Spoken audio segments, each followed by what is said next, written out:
if you're willing to change based off of the environment that I create, which is a very adaptable, loving environment, full of laughter, full of tips, full of confrontation, positive confrontation, empathetic confrontation, but confrontation in order to get there. Welcome to the Workplace Theater Podcast, where we explore the joy, the pain, the comedy, and human connections that make up the world of work culture. In this episode, our guest Yara Artis explores her unique perspective on mental health in the workplace and ways to address the stigmas that surround it. Our hosts Chris, Michelle, Joe, and Julius share their insights and experiences while offering practical advice on navigating workplace culture. So sit back, grab your popcorn, and let's dive into the fascinating world of workplace theater. Welcome to the Workplace Theater Podcast. Today we are talking about mental health in the workplace. So, welcome. Thank you. How are you all feeling today? Thank you. You're welcome. I'm feeling fantastic. Yeah. Joe? You know, I'm feeling great, and I'm excited to talk about what we're going to talk about today because I keep hearing of all of these issues of people with mental health, and you know, they're releasing all these reports about people that have committed suicide within the last year, and so it's really important. What does that conversation give us an opportunity to do when you kind of went through it? When you are given the opportunity to talk to someone, or does the person change, or do we see the person as change, which gives them a better environment for them to change? We do more work on ourselves, which we do, right? And then it comes to, oh, well, I've always had opportunities. But I think if there is less bad, like the stigma part of this is bad and you are wrong. No, that person needs more assistance. Right. Yeah. Yeah. Mm-hmm. That person's well-being is not okay. We never have a conversation about how are you doing and feeling. Mm-hmm. And as most people would have told you, hey, I am suicidal today, and I felt like jumping off a cliff before I got here. Is that an acceptable conversation to have? No. Right. Yeah. Yeah. Can never have that conversation. And I didn't know about the virtual connectivity because I struggle with that. I'm like, how am I supposed to connect with my clients, right? Mm-hmm. I'm such a, hey, how you doing? Touchy. Oh, it's so bad to say. No. I just love to be around people. I give hugs, very affectionate, and I'm like, how do you connect with people? And so I didn't know that was one of your driving early on. We'll have to bring it back. Yeah, early on. That's important. Okay, so there's so many different ways that this conversation is making me feel. Yeah. So one thing I'm thinking about is going back to what you were saying, Joe, the inability to understand how a person feels about their situation can be equally as impactful or stressful regardless of what they have and do not have, right? So, and I learned a long time ago, like when I grew up, because I would have like friends that, you know, just didn't have money, didn't have anything, right? And then I had friends who had everything. Yeah. And as a kid in playing all those environments, I would realize that like, here's my friends that didn't have anything, like there was certain, you know, variables that were happening or situations that were happening in their life, but the way they felt was like super stressed, sad, whatever. My friends that had everything, certain variables, certain situations, whatever, completely different than this, but the way they felt, super sad, stressful, right? So it didn't really matter. And I think what happens a lot is we start to judge like, oh, you have it all, almost like you don't have any problems. And I think that becomes this kind of like in society, the way it plays out, it starts to divide, right? Versus embracing, if you understand that from the start, that like, it doesn't really matter what you have. Like it's the conditions and how you deal with what it is where the stress is, right? So I think that's like really important. And maybe, you know, maybe if that were addressed on a whole, like everyone understanding that we are all going through certain things, and it doesn't matter what you have. And it's not to say certain situations are more difficult, but the impact of those situations are the same. If we could get that message out there, then I think we would have more conversations where people would be like, you know, hey, how are you feeling today? Like, or, you know, if someone were to, lose their life or whatever, outside of the immediate friend group, feeling like, man, what could I have done? Where did we go wrong? Right. So I think this division of those people have this, they have this, all that really works. It works against. Absolutely. Right. I think it's, and people don't realize that. Right. Right. So Everyone has a breaking point, right? Everyone has a breaking point. I had a boss who's like stresses, it doesn't exist, it's not real, this, that, and the other. But he was a type 1 diabetic and he had an insulin pump and he checked that thing like 25 times a day. Right? So he had a breaking point, right? Like if this thing breaks, if it's not working, I'm not feeling right. That was a break. That was high stress for him. But, you know, it's that, I don't know if it was that fake it till you make it kind of thing, but one of those people like demanded a lot, right? Very loyalty driven, taught me about servant leadership, right? Like all this great stuff, but you're struggling today. You can't struggle. There's no struggle. There's no stress.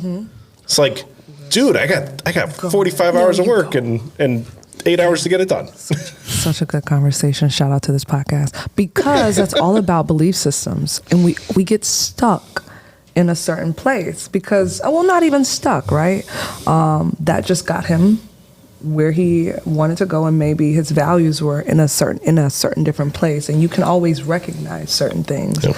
And so it becomes on the other person. But if he's stuck in his belief system, right, like my aunt, my great people, but they're older, they're just stuck, and it's like, oh, well, you got stuck there, and maybe it's just not even them being stuck, it's just where they choose to be, and who they are is come to clarify where I need to be, so I just need to love them and then support them easily to get there. So it also comes back to, how am I not creating division, but seeing us all as equal in order to get to the place? And that division, well, don't you not see that? Like, that division is just, you're right. It's existed. I mean, it exists because it has a purpose, but in order to get to a place of much more harmony, we all have to see people as one.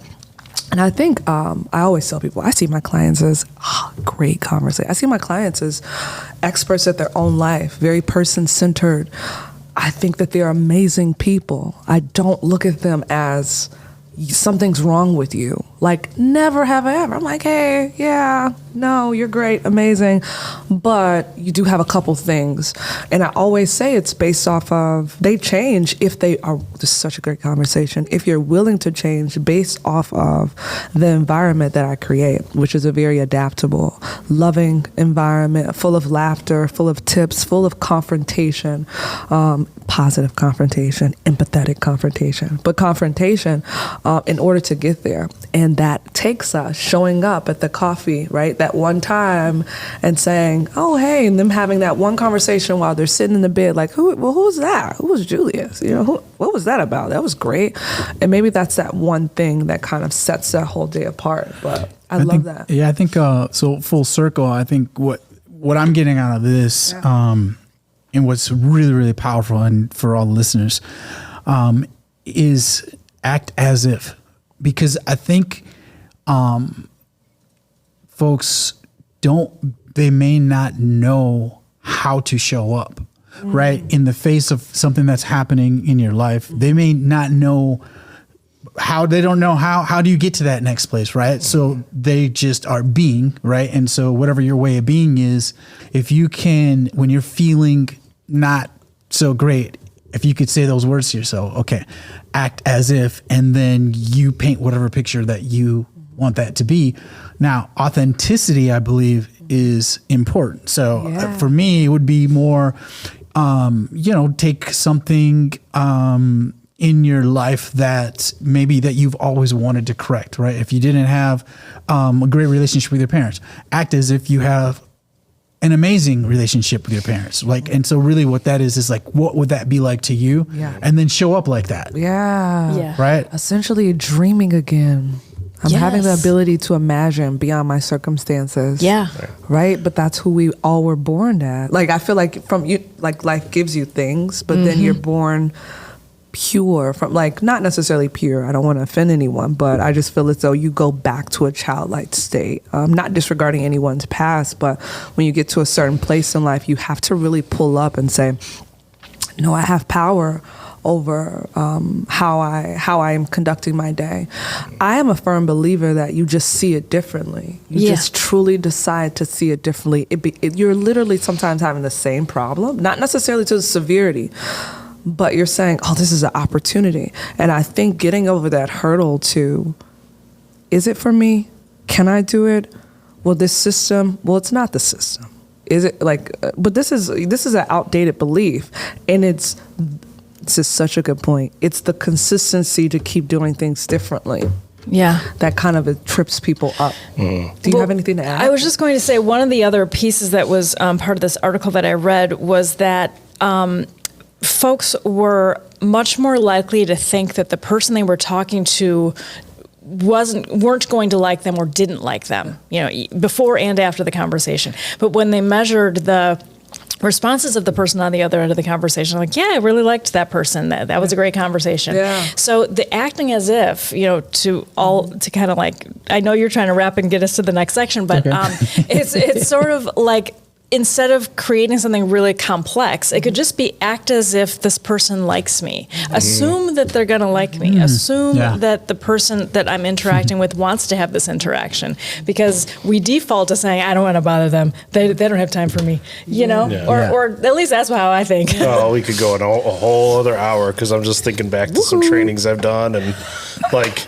pretend like everyone's going to say yes to you, right? Exactly. But you see what's cool is you see some people just totally open up, and you see some people that are like freaked out. They're like, I'm like, are they going to say yes? I don't even know what to do with that, right? Because it completely changes their idea. It releases the binds that we have on ourselves and our ability to think and connect. Or it shows us right there, like, you have a deep-rooted fear of like, whatever this conversation is going away, right? Like, so it's so cool. So Yara, we've known each other just for, I don't know, a few weeks, 20 couple years. months. Right? No, 20 years. Well, really not all that long. But I'm like, there's something special about you, and I'm like, I don't like. It's gonna come to me. Thank you. Your next book. Yeah. Whoa. Act as if. Oh my God. And like, I think it was, have you guys ever heard of Neville Goddard? It's a spiritual term, or like, have you ever heard of him? No. Okay. But I believe it's a term that it came to define what I have been doing my whole life. And I was like, oh, I literally have been acting as if, wow. just the power of like a different awareness through my whole life, which is really good. Because I've been delusional a lot of times. Like, this is a Mercedes-Benz. I got an A in this class already. Just act as if. And it is totally worked. And then if I don't get the deal or something goes wrong, it'll be next time. They don't know what they're talking about. I'm coming back up. That's right. It's also packaging resilience and a strong mindset. But I think the imaginative part, especially when it comes to mental health, not necessarily to be playful about it, but going into a space where you can dream again, going into a space where, well, I'm just giving myself 5 seconds to act as if I'm going to get my wife back, or this marriage is going to work, or I am really healthy. That's where the magic happens in life. And the way you're describing it, sometimes when people think about resilience or grit, it's about like muscling through it. You're talking about it in like a really open, loving, generative way. That I think is the difference in your approach. Yeah. Love it. Well, this is a perfect segue. So just to give some context before we get into our burning question, which is our next segment, just to give the listeners a little context, tell us a little bit about your background and how you became passionate about mental health. Woohoo! My name is Yara Artis, born and raised on the west side of Chicago, west side native. I am a doctoral student. My focus is trauma. I go to North Central University, and it is wearing me out. Shout out to everyone that has doctoral degree. Love you guys. Clinical basically clinical mental health. That's where I obtained my master's from Concordia University. Shout out to them, love them. Therapist, licensed therapist. That's really important. Licensed therapist here. And my focus is trauma. I have one book out that is based on resilience, and I love it. I love to write. And I'm becoming very fascinated with words and how important it is. Excuse me. What's the name of the book? The book is called Deeply Rooted. So as every listener on here, there comes a place where you really want to get up and do things differently in your life. And then I feel like this book was like a birthing for me. So it goes over my spiritual connection and healing myself and what is resilience and forgiving my parents and looking how to say no to certain things and entities just to get to a place where I was being as if and no longer had to act. And I'm still on that journey today. So that's what I do. Oh my God, I love talking, as you guys know. So I love podcasts. I love speaking to the youth. I love giving personal development training to people. And I love just for the world to prioritize a conversation regarding mental health. And awesome. That'll be my dream and my goal. Thank you. Amazing. Okay, cool. So this next segment, we're going to have Chris, who's off camera today. I feel like, Chris, that you've had a couple things to say, but I've only seen your eyes, so you know what I'm saying. I was like, Chris, you're gonna have to like give me a little bit more than that if you do want to jump in. But Chris, why don't you go ahead and read our burning question? The burning question today is a two-part question: is creating a stigma-free workplace possible for mental health, and what role do employers and employees play? I'll say it one more time. Is creating a stigma-free workplace possible for mental health, and what role do employers and employees play? Amazing. Yara, yeah. Oh, okay. Me first. Is creating a stigma-free workplace possible for mental health? I think that the stigma part is essential. I don't know if it'll ever be free from... Let me think about this. This is very important. Okay. This is tough. This is a tough question. Yeah. This is a tough question because there's no right or wrong. Right. But a stigma-free workplace, I think it is possible to get to the place where people put their biases or stigmas behind and be intentional with the efforts. That was a great reframing. Yes, I think that that's possible. 90-10. I think that having the stigmas are essential. I think that contrast never goes away, really. I think that opposing side is not supposed to go away, really. I mean, yeah, to live there, but I hope someone can appreciate what I'm saying. But I think that we can get to a place where it is possible to create, just a space where we dwell more positively and have more positive conversations. When you say that the other side is not supposed to go away, what do you mean by that? Wow, no, that was something. I like that, though. Yeah, but that's how I live in my life, right? Mm-hmm. I think that I don't want things to necessarily, I don't say, how do you become less of this? I say, how do I become more of what I need to be to create a better environment? And then move this away or see you differently. So I think that what I'm trying to say is that there should not going to anywhere saying you have to go and this is not what you have to do, because when you push up against that, that's not how you get to a place. So it'll never be stigma free, but I think that we can get to a place where the mindset is elevated, but that opposing side has to be here. I wouldn't be here talking to you if there wasn't opposition. There has to be a thing that says no, and I have to say yes. And I think trying to get to a place where it's completely free of, it's just like, no, you got to stop that. For my amazing. Just from sort of a reality standpoint, you mean? Like there's always going to be that, so just make peace with it, and like you still can live into what's important to you to have that 80-20, 90-10. Yeah. Absolutely. Maybe I still have pessimism. Maybe, I want to acknowledge that I have belief systems and that I can be wrong. But I just live in a place where you have to be grounded in reality. And sometimes the things that you're saying is the worst things they develop into your purpose. So that person that was doing everything to you, that alcoholic mother, whatever was happening, that becomes, if you look at that, that's your story. And so I need that. But I can eliminate me being around it or create a better environment where I know how to love it better, if that makes sense. Yeah, for sure. So, so maybe you won't be able to destigmatize it, or we're using the frame loose, or the phrase loosely. Destigmatizing mean lessen the stigmatization. Yeah. Right. Yeah. Okay. Yeah. I think that's a great answer. Anybody have anything to chime in? Well, okay. So wait a minute. We got Chris has a couple of. No. Well, I think by definition, right, a stigma is a mark of disgrace. Yes. And I think to Julius's point of minimizing the stigma, I don't think mental health has to be a mark of disgrace. Absolutely. I think it can be something that is that thing that maybe we have to tread lightly to talk about, but does it have to be talked about disgracefully? Absolutely. To point out there. Yeah, that is true. That is definitely true. And I understand that. I mean, in the workplace, it makes it difficult. There's one thing that we haven't necessarily brought up in the workplace. We have to think about trust, right? So part of, we're not only, hoping that people will understand, but this is very sensitive, right, to someone's just well-being, right? So, really talking about that inside of the workplace, there are a couple of things that you really have to kind of take in consideration. So let's bounce to the second part of that, which is, what role do you feel like employers and employees play in that? 100%, 2,020 million, 3,020, 800 million. Yes, 100%. Yes. So what roles do you think, what are the first thing that you think about?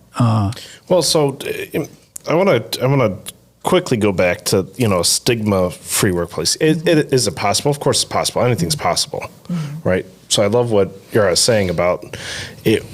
The reality is, without stigma, there's no conversation, right? Without opposition, there's no yes without a no. There's no without a yes, right? So I love that. So I just want to preface that, because I'm gonna bust out some reality here. And when I bust out reality, I tend to sound like totally cold-hearted, uncompassionate, right? So there's a reality, though, that we're dealing with in the workplace. Like, what's the purpose of the workplace? To do work, right? Whatever that work is, right? Whatever the company's designed to do, that's what you're there to do. You're there to work, right? And so you start thinking about, like, productivity, right? And people don't want to deal with this because it's anti-productivity, right? That's the reality. Yep. However, the other reality is, this exists in the world. What I say earlier? Everyone has a breaking point, right? Everyone has a tipping point. Everyone's dealing with some kind of stress or anxiety in their life, right? And so if the workplace, if we can nurture that, right, it is anti-productive in the moment. However, how much productivity do you build when you start building these positive relationships? You start giving people space to heal. And now you built this thing called, we talked about trust, right? We start having the trust. But what happens then with trust? There's loyalty, right? What happens with loyalty? There's retention, right? There's possibility that people are inspired by their work because they're inspired by the people that make their work possible. And then when they're feeling well, productivity is through the roof, because now they're like, well, I want to give back to the people around me that supported me during this time when I wasn't well. And now I feel great. And so I'm you know what? I'm going to pull the all-nighter, guys, because I'm in such a great place. And I want to thank you all for like helping me out. Go home, go be your families. I got this one, right? Yeah. That's what's possible when we start to have environments where we just love on people and we allow them to be in wherever space they're in. Yeah. So when you say productivity, and that dealing with some of this is the opposite of productive, right? The question to me is, how productive do you want your person or team to be, right? And if you want them to be more productive, then you have no choice but to take that into consideration. And if you're not taking their mental well-being into consideration, then you can't complain about their productivity. That's the way that I feel. I would agree with that. Right. I would agree with that. It's just that the workplace is set up for short-term gains. That's right. Right. So that's the push-pull. I mean, we've had conversations about my feelings on capitalism, and is the purpose of this to get more out of a person, to extract value out of a person? That's when I start feeling some resistance to the whole concept. But if we're talking about like 7 generations thinking, and just like you were saying, if you're playing the long game, if the purpose of the job, or the purpose of the business is to get the work done, I think that premise in and of itself is something to be questioned. If the purpose of the workplace is to allow a place for people to do what they do best and kind of funnel it towards the purpose of the business, you're going to have to find the right people to do that. That's when we're talking about like next generation workplace, where mental health will be more of a natural fit. I think it's not as natural of a fit when we're talking about, the way that it's set up now, which is prioritizing profits over people. Well, Yeah. and there's certain roles, right, that require you to be completely fully present every day, right? And we don't have a lot of assembly line work anymore because we keep automating it, and now it's robotics and things like that. But if you think about, if you were on an assembly line and you're not well that day, right, you're backing up the people behind you, you're slowing down the people in front of you. And depending on what you're doing on that assembly line, if you're not 100% there, you can cause a safety issue, you can cause a quality issue, right? So cars, right? We talk, never buy a car that was manufactured on a Monday or a Friday, right? Because Mondays, everyone's dealing with their hangovers, and Fridays, people are still maybe tipsy from the night before, right? So they would tell you not to do these things. Best day to buy cars on a Wednesday, right? Why? Because there was people in that process, right? So that's where that productivity becomes something, right? It's like, well, I can't, I wish I could deal with that. But if you're not 100% today, I need you to not be there, right? But except I don't have enough people to back me up, right? So you're in this catch-22 place. Call centers, right? You want people really well in a call center, but if you have a call volume, right? Like, I can't deal with downtime because then my customers aren't getting reached to. So there's environments right now where this is problematic. Like, I don't have time to deal with this, and it's not even necessarily profits. It's just the workload, right? Like, customer service, if people aren't well doing customer service, they're probably not going to give good customer service. Yeah, I mean, I think any way that you look at it, be it kind of what you were saying, Michelle, in the work, these are short-term gains, as an example. So you think of those as like sprints, right? In the end, you still have to invest in your people, period. Yep. Period. And if you think that their mental well-being is not a part of that investment, then you're already making a mistake. I don't care what the business is. As we automate more with, AI type possibilities, as we're seeing is coming into the workplace in many more places, it won't just be, automating an assembly line. It'll be automating doing work that we've thought of as only humans can do. This will be more and more important, right? So just like you were saying, Julius, it's about investing in your people, knowing what people are good for, what we need humans for, versus what we need, robots for.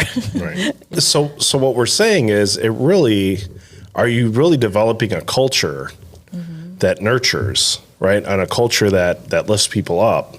Or do you have a culture that's just about getting whatever you can out of them and whatever is? But my point is, even if you're coming with a mindset of getting whatever you can, Yes. right? Which you can, a ton of business organizations, regardless, they may not be communicated like that, but maybe, driven that way. I mean, the infrastructure may say that.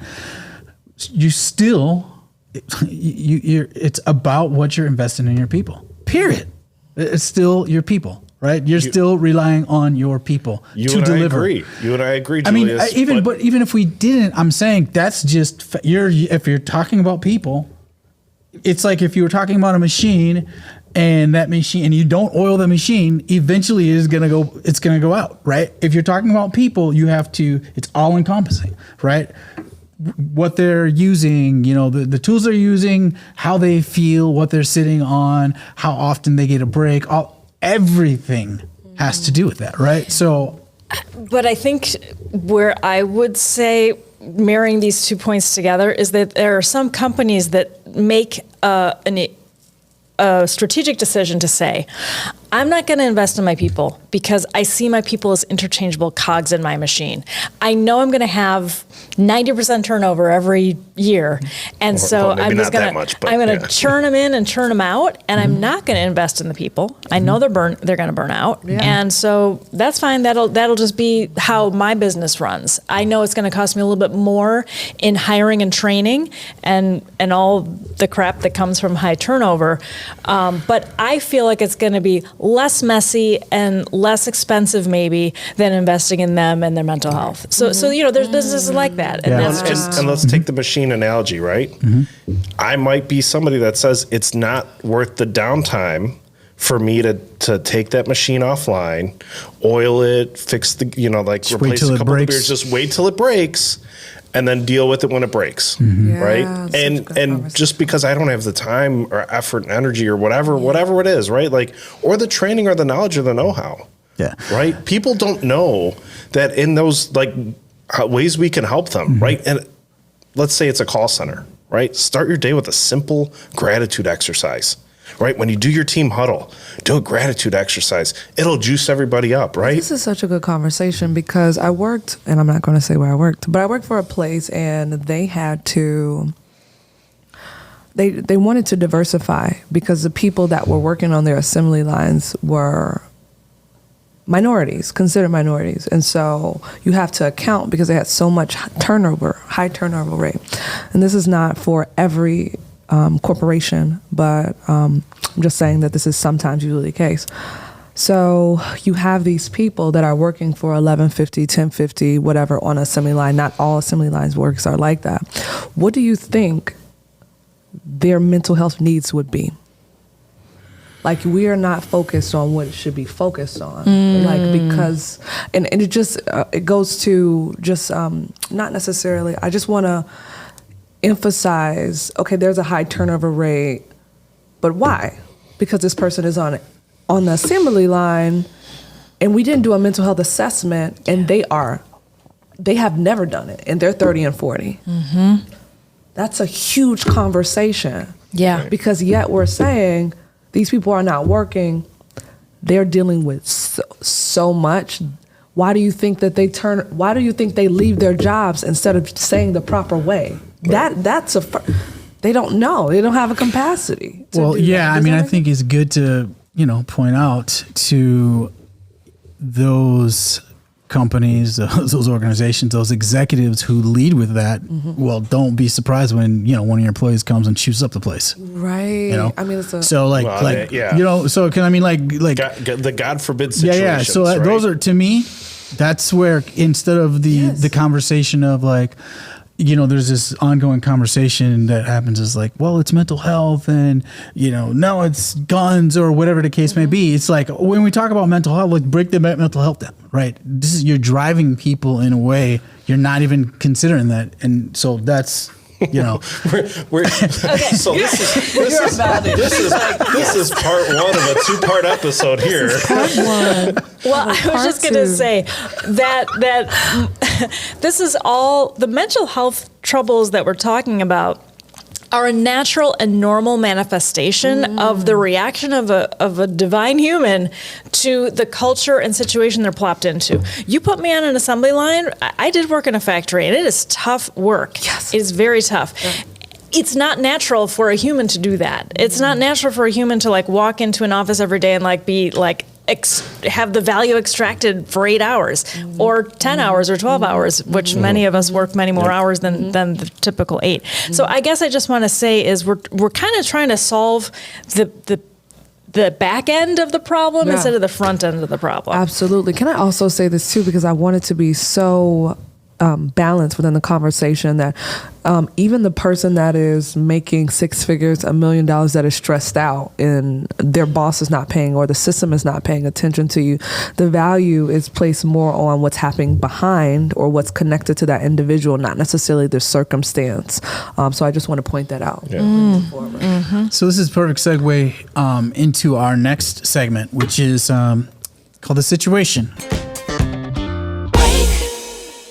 The whole purpose of this is so listeners out there can get some type of real life situations to be able to apply to something they may be going to. And if you are out there and you have a situation, that please write us for sure.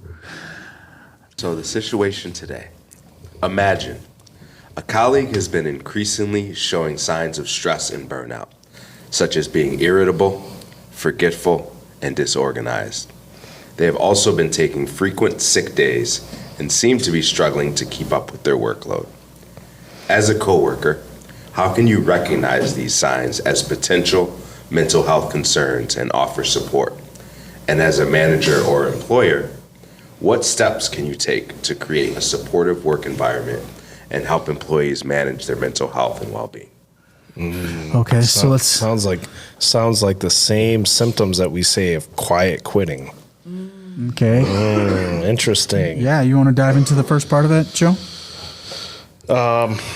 So as a coworker, how do you recognize? Well, let's start with Yara. Okay, let's start with Yara. So as a coworker, how can you recognize these signs as potential mental health concerns and offer support? As a coworker, as a mental health expert, one of the indicators is the impairment of. So when a person, this is for everyone, when you become impaired, no longer able to, not showing up, using avoidant behavior, clear indicator that there's struggle. Not always, right?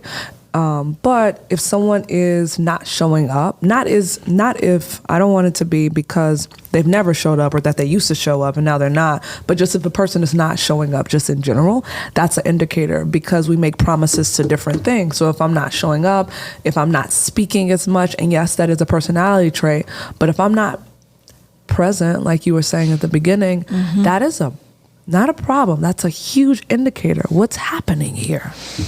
Okay. Right? Yeah. And because that's a part of having avoidant behavior and it's manifesting in the body, I'm unable to show up. I have to not let people see me, for the lack of a better term. What would you do as like a mental health professional if you had a client who was doing that? Like, are there any, techniques, or how would you kind of guide them to be less avoidant, be more present, or, somehow show up in a healthier way? Yeah. So my mind just went to a conversation really quick. Let me think about it. So if I had a client who was not showing up to work, I'm a questionnaire, right? So even if I have information on why or what I think, it's not important on what I feel. It's important on getting the other person to see themselves. So I would start as a question. So what's happening here? And they would say, well, and it doesn't matter. Well, it might take some time to get for them to answer the question. And then I would always make it so they prioritize their own mental health. Well, have you started taking breaks at work?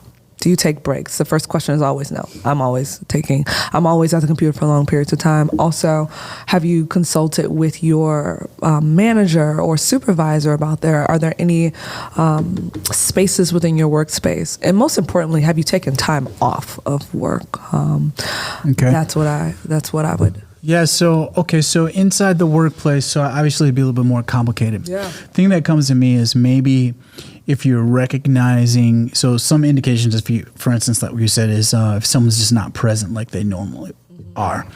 So I think as a coworker, one thing that you could probably do is, hey, Yara, is there anything that I could help you with today? Right? Maybe that's one thing that, because at least that can kind of open up some type of a conversation to let someone know that you're actually on their side, right? Yeah. Because obviously you can say like, what's wrong with you today, right?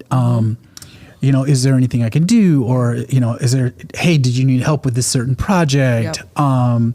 Maybe it can be, hey, I didn't, that they're, this goes to what kind of relationship you have with the Yeah. person. If you know them a little bit more, like something that they love their dog, they love their. I was about to say connect all the time. Yeah. Even if they are so sad at work, sorry, Julia, even if oh my God, we're both wearing green today. And even if they don't like, this is so good. Don't just go in, right, and say anything, maybe indicating how they have a lack of performance. But trying to connect, like we started this off, is super important. I go in with a smile and a joke. It usually gets me right in all the time. That's because I'm Yara. But yeah. That's so true. Because it's Yara. It's like, I'm like, hey. I'm having a bad day, Right. so I see Yara coming. I want to run the other way because I want to keep acting as if I am having a bad day. Happens all the time. I always catch you. Something that we've said, right? And so bringing it back to human-centered engagement, right? So, our methodology around human-centered engagement, Yes. right? Connecting so important. Are we there? Are we present? Do we know who these people are, right? If you don't, and I think this is happening so much more in virtual environments, right? When you don't know who people are because you're not taking that time out to invest, to connect with people, right? And you can't identify. Yeah. I don't know if somebody just hates their job. Yeah. I don't know if they're struggling with something in life.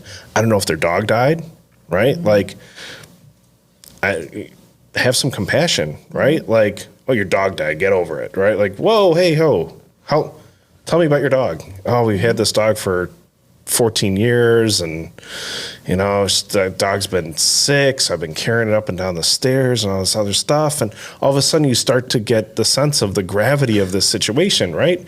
And so I've been trying to keep this thing alive for the last 2 years and it died today and I feel like a failure. It was like, but when you have that conversation, act as if, right? Like if we had that conversation, I can say, you kept that dog alive for 2 years. You've been carrying that dog up and down the stairs for 2 years. You are an amazing human being. Right. You are amazing because I would have put that dog down. I'm just telling, you act as if you're a bad person, like because you couldn't make this dog live another day. Yeah. I got to tell you, you're 10 times better than me because I would have given up a long time ago. Leveraging the strengths, right? Right. Well, and but it's authentic and it's real, right? But we can't have that if we don't have the opportunity to have that conversation to lift somebody up. If we don't have a relationship with them, right? If it's like, Michelle, what's wrong with you today? You're not doing anything, right? Or you're being grumpy, or you're being short, or what? And I don't get it. I don't ask that question, right? I don't open that opportunity to listen and connect and engage in what's going on in your value system, right? I can do all that stuff, and it takes 2 minutes. And then what do we just naturally have? We now have a bond and we have trust, right? You're like, oh, I can tell Joe that I'm having a bad day, and he'll even meet me there and like give me words of encouragement because I know he'll do that. Yeah. Right. And how does that then change the trajectory of the day? Yeah. That's productivity, yes? Yeah. So I guess so just so listeners can kind of follow our conversation as well. So things that you can do if you are an actual coworker, right? So, thinking about what you're saying is, depending on what the relationship that you have is connecting, obviously, right? Right. I think being vulnerable yourself, like so. If it's not work related, right? Maybe it's asking permission, like, hey, when you have time, I have this situation that I'm struggling with. I would love to get your opinion on. So sometimes when you are struggling with something, the greatest thing ever is for you to be a person who's not struggling and be there of value for someone else, right? So being able to give someone else the opportunity to be a champion for you sometimes allows a space to open up and then for them to talk later. I love that. Yep. Leaders that go back and listen to that, press rewind, right? However, that 15 seconds, that's so important because the vulnerability that you give, you'll get back in return. Right. And, I was, I don't want to change the workplace story, but there was that story a couple months ago about Ford, figuring out a way to demand productivity and then fire everybody that was quiet quitting. And I remember reading that. I'm like, I'm going to guess 80% of the people that are quote unquote quiet quitting, they're not reaching their productivity numbers. They feel really disconnected, whether it's with their work or their life. And if you just pivot that conversation and invest a little bit in, I wish I knew who to call at Ford at that time. Well, we would have pitched them. I mean, I've also, and I agree with this hot take on quiet quitting, is it's not about the people quiet quitting. It's about the job's probably shitty, right? Like, what about you retooling what that job is? Because I think it's either expecting too much for too little, like take this moment, leaders who have jobs that are, you've got people quiet quitting, look at that job. Yeah. Would you do that job? Right. Like let's take this as a moment to step back and really think about things in a different way. We're so used to thinking about how can I get people to do what I want them to do? And is there a way to make it, how can I make this job still be something that's valuable to my workplace and what I'm trying to get done, but also is something that's generative for human beings. Otherwise, Well, AI that shit. Right. You know what I mean? And it's hard to do that if you don't have a relationship, because you have no idea. Yes. You have no idea Yes. what is shitty about that job. Yes. Or it could be, I know salespeople that once they went to virtual, their boss stopped meeting with them because their boss didn't know how to work virtually. And they started quiet quitting.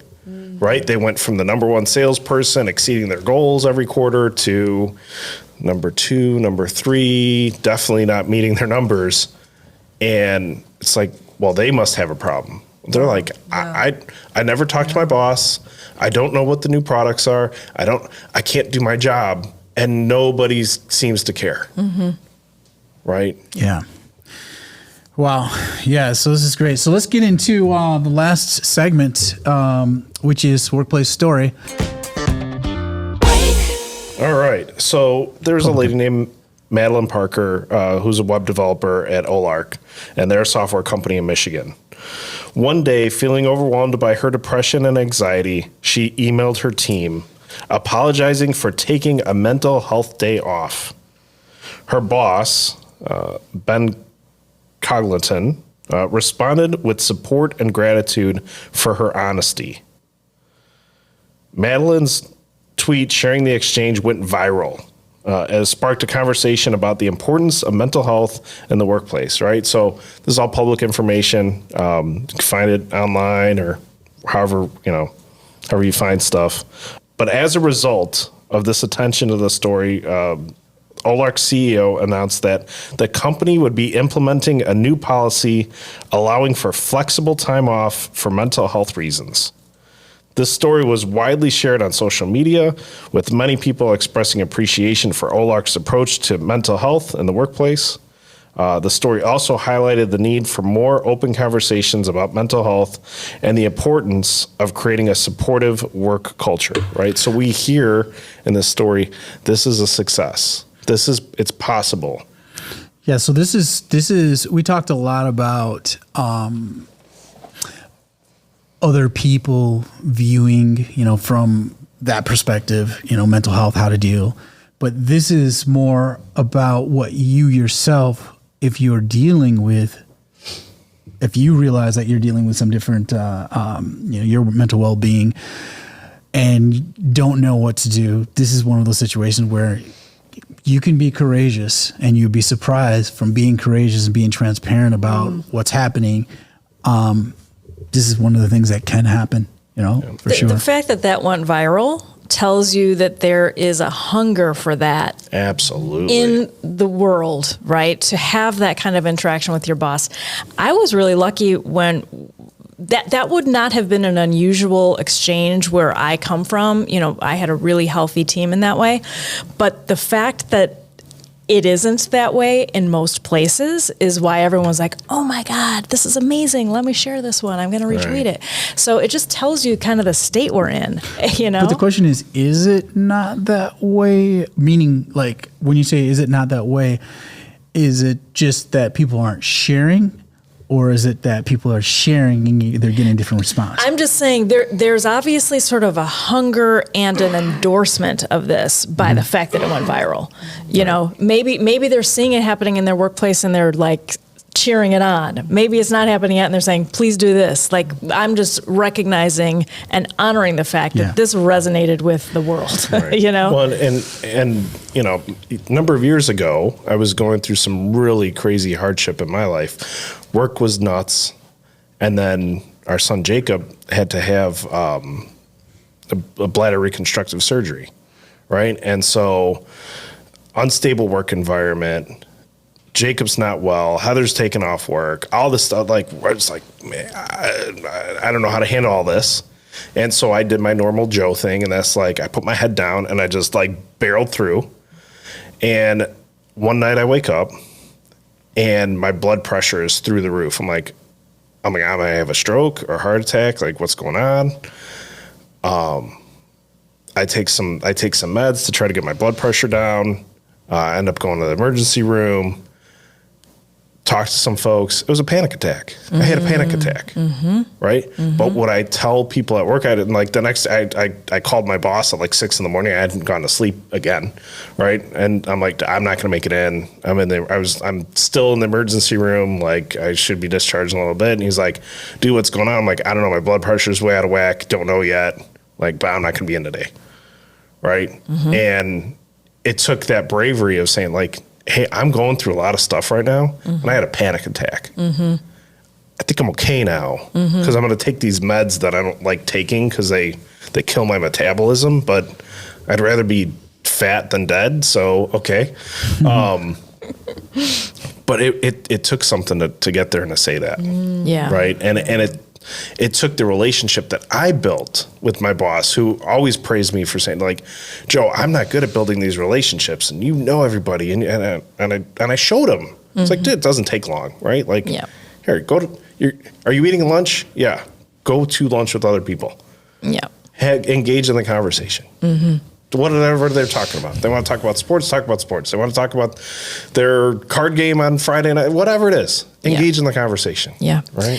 Yara, I wonder what your take is on this, because I've also heard from some mental health professionals that they have kind of mixed feelings on mental health days. Okay. You know, I don't know if you know, that there's like some avoidance to it. You know, I think there's pros and cons to taking the mental health day, but I just wondered if you had any, you know, any philosophy on that or any other reactions to this story? Yeah, I'll just react to this story. I think there were significant parts about one day she was feeling overwhelmed by her depression and anxiety. And it's just really important to know that she already had that before she came into the workplace. And so it was just like, this is just a continuing story. And there was a buildup for her. So she was already dealing with that. And it's very I think that lets us all know, us listeners, us here, we're all dealing with something. It might not necessarily be diagnosed or to severity, but there's something there. And I like that. Well, she emailed her team.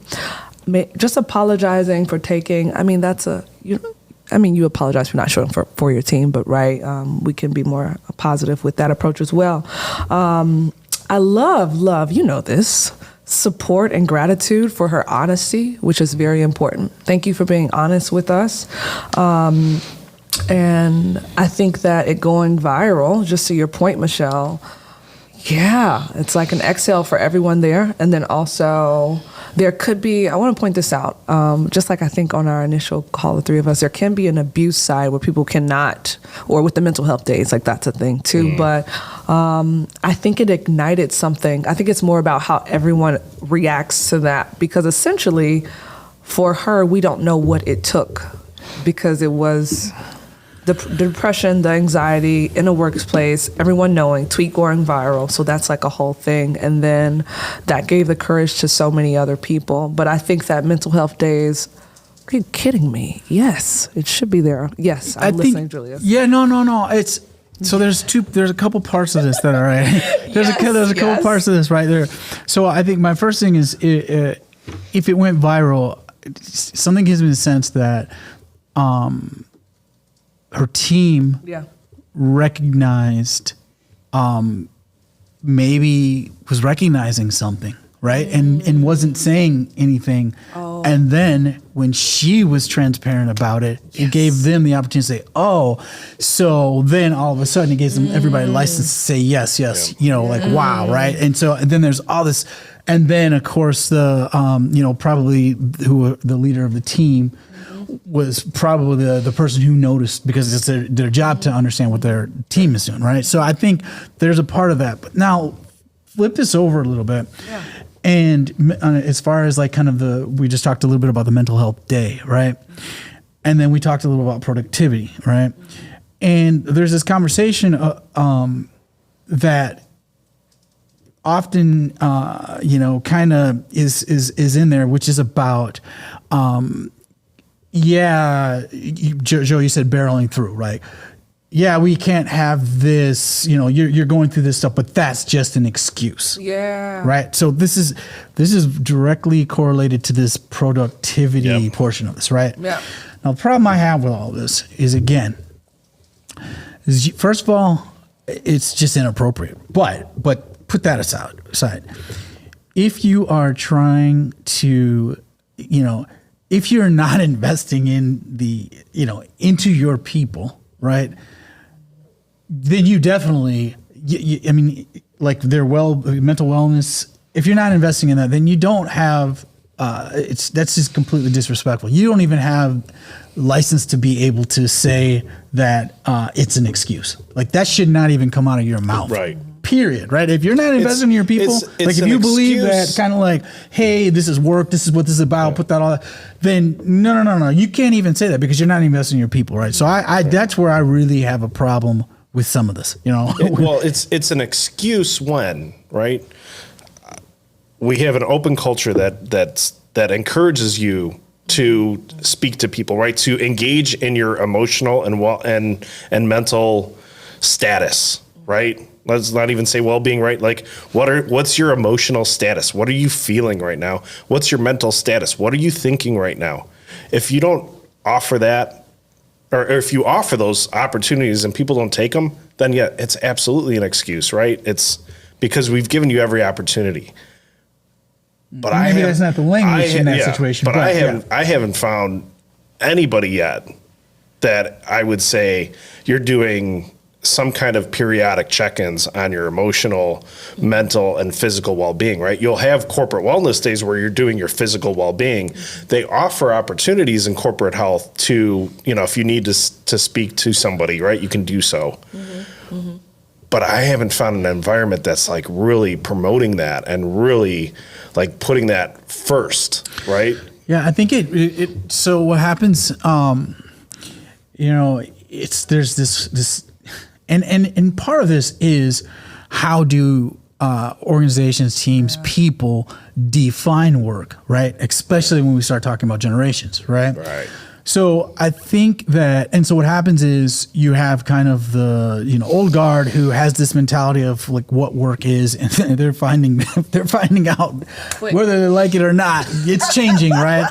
So and then it gets a certain way, then they have to make this change. When it can be a lot of these little things together, which is partly giving the context of what each position is doing, why it's valuable to the team and to the organization, right? That's one thing in conjunction with check-ins and space for the teams to be able to communicate, connect, vent, whatnot, right? So I think there can be a lot of these little things together. And for anyone who comes from the old school, if you think about like, why is it that maybe you gravitated towards leaders who started from the bottom and went all the way through? It's because you understood they had a relation to what you do wherever you are in that company, right? So that's the conversation that I would have with those who come from the old school. That would be the quickest way that you could tap into like, oh, that is true. So the question is, in your organization, what kind of context are you giving to each and every, whether you're on the assembly line, like what would your company be without that assembly line, right?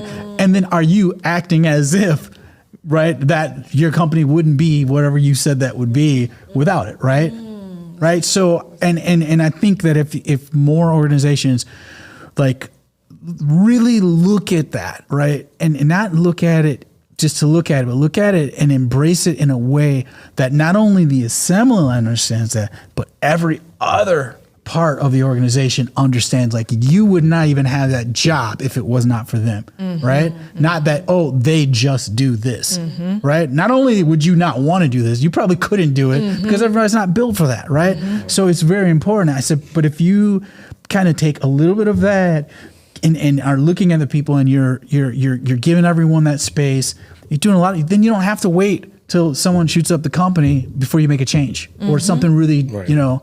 And I use that language, you know, specifically because we're seeing so much of that, right? And then there's all these conversations that are going, and then these organizations are going back in the same way, or they're implementing this, okay, we're going to have mental health day, and that should be enough. Like, you're like really missing the point. How are your people doing? Do you know how your people are doing? Yeah. Do they know how they're doing? Well, Right. and why do you care? I think back to what you were saying.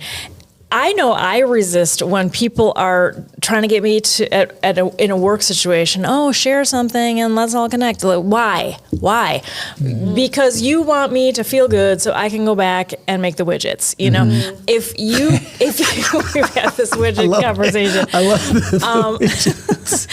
But if there's a more evolved workspace that you're asking me to be part of, then I'm more willing to share myself and be vulnerable. I just don't like the idea about trying to leverage people's vulnerability to get more value from them to their detriment. All right, guys. Look, so we're getting out of time, but I want to go around the table one last time. And Let's start with Yara, because I want to make sure that Yara has the oxygen from this conversation that she wants. Yes. So just before we end, last words, Yara. Any thoughts on anything, or we can continue on? Last words before we get off. Oh, I just want to finish up on this. I think that there should be a more intimate and strategic hiring process where values and mental health on both the employer and the employee needs to be implemented.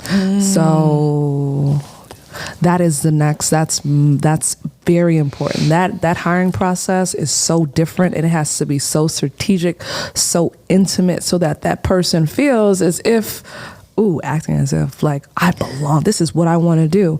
And you have to implement, what are your long-term goals? How do you see yourself? Get people motivated. And then checkpoints, very strategic, not like play checkpoints, real checkpoints. Yeah, this is so good. You're so gonna that's come all I back have for to a say. whole other episode on that. This is great. Yeah. This is great. So that's my last point. Okay. Thank you so much, Yara. Thank you. Joe? My last point is that we have so many more points, and it's going to spin off into so many other things. It starts with caring. If you give a shit about something, and you give a shit about someone, it'll change everything. And so, invest that time. And if you can't figure it out, call us. I'll help you figure it out. It's not hard. It's just it's a shift and a pivot, right? And what you're trying to do, and putting that care first, which we gotta work on our book number 2. My last words are: loved meeting you and having this time with you. Yes, such a great connection, and I just love your approach to the work, and it's such important work. So thanks. Thank you. Yes. Yara, thank you so much for today. I think the last thing I would say is, it just all goes back down to human-centered engagement, right? Engaging with people that starts with listening from a place of care and love, right? Yeah. If you listen from a place of love, at least you remind yourself to listen from a place of love, then you will be able to connect. And once you're able to connect, you can kind of see where you all align from a value standpoint. And then what that's going to do is you're going to build trust. And once you build trust, then you'll be able to challenge each other to be the people that you believe that you can be. Yep. So on that, thank you everyone for listening to the Workplace Theater podcast. And we hope to see you very, very soon. And we look forward to keeping this conversation going. All right. Thank you, next Yara. time. Thank you. If today's discussion resonated with you, don't miss out. Hit the subscribe button now, leave a review, and rate Workplace Theater. Your support helps us improve. Do you have questions or comments? Click the link in our show notes. We'd love to hear from you. Thanks for tuning into the Workplace Theater. We hope you've enjoyed our podcast. If you're interested in new ways to inspire your team, need help with a sticky workplace situation, or you'd like a communication and engagement strategy for an upcoming important objective, please contact us by emailing workplacetheater@gmail.com. This has been a Working Better Together experience, a division of Exponential Consulting LLC,